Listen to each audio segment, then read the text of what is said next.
ሰላም የዩቲዩብ ቤተሰቦቼ ለቻናሉ አዲስ ከሆናችሁ ሰብስክራይብ በማድረግ ተባበሩኝ።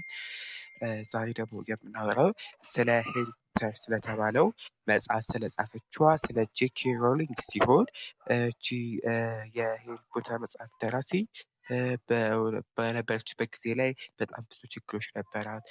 የተለያየ በጣም በቃ ኢቭን በሰፈር ውስጥ እንደዚህ መጽሐፍ ላውጣ ስትባሉ እቺ ልጅ አብዳለች እስከመባል ድረስ ደርሳ ነበረ። ግን ጄኬ ሮሊንግ ደግሞ ተስፋ አልቆረጠችም ነበረ። በሰዎች ንግግር ደንታም አትሰጣትም ነበረ እና እቺ ጄኬ ሮሊንግ ምን አደረገች? በአንድ ወቅት በገንዘብ ችግር ውስጥ በጣም ነበረች። ምን ታደርግ ነበረ?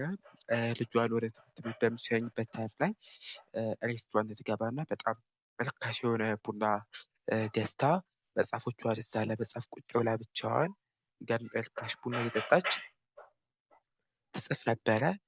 ያው ጄኬ ሮሊንግ ምንም የሰዎች ጫና አይደርስባትም፣ ግን እሷ እጇን አልሰጠችም፣ ተስፋ አልቆረጠችም እና ትልቅ ደረጃ ላይ ደርሳ የሄሪ ፖተርን መጽሐፍ በማሳተም አንደኛ ሆናለች እና ያው ህልሟንም አልተወችም፣ ያሰበችውን ህልሟን አሳክታለች እና እሷ እንደዚህ አንድ አባባል ብላለች። በዚህ ሰዎች በተለያየ ነገር ሲሏት የሆነ አባባል ብላ ነበረ።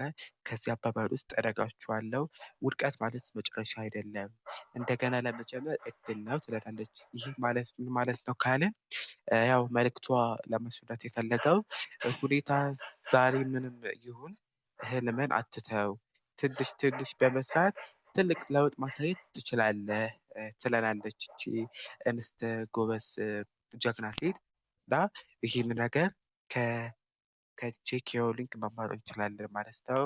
ያው ለቻናሉ አዲስ ከሆናችሁ ሰብስክራይብ በማድረግ ተባበሩኝ። አዳዲስ ስራዎች እንከሰታለን። ሶ ያው